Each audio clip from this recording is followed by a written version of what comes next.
څو ورځې وړاندې کابل ښاروالۍ په یوه خپره کړې ویډیو کې ویلي وو چې د مخابراتي شبکو ستنو شعاوې انسان د مرګ له ګواښ سره مخ کوي او په دې ویډیو کې غوښتنه شوې وه چې ژر تر ژره دې د مخابراتي شبکو ستنې له هغو ځایونو څخه ټولې شي چې خلک پکې استوګن دي.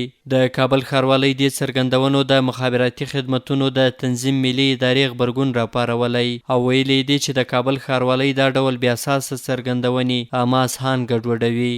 د یادې ادارې ویاند سید شینواری وایي چې د اترا اداره دا څرګندونې ردوی.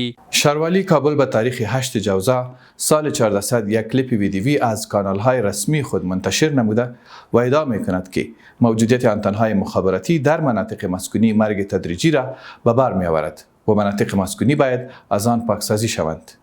جای تأسف است که شهرولی کابل چنین پیامی را بدون در نظر گرفتن تحقیقات، پژوهش و مطالعات کنوانسیون‌های صحی بین المللی به ویژه مطالعات علمی امواج الکترومغناطیسی منتشر کرده است. دی وایي د مخابراتي شبکو ستنې په نړیوال معیار جوړې شوي او هیڅ ډول روغتیایي ستونزې نه جوړوي. نوموړی د خپلو خبرو په دوام کې وایي د کابل ښاروالۍ په دې برخه کې هیڅ راز مسؤلیت نه لري بلکې دا د عامې روغتیا وزارت دنده ده.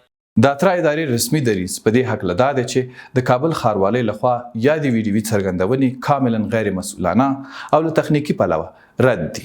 نه یوازې دا بلکې د کابل ښاروالۍ دا څرګندونې عامه اذهان خرابوي او په هیواد کې د مخابراتي زیربناو پانګونې پر وړاندې یو لوی تهدید دی.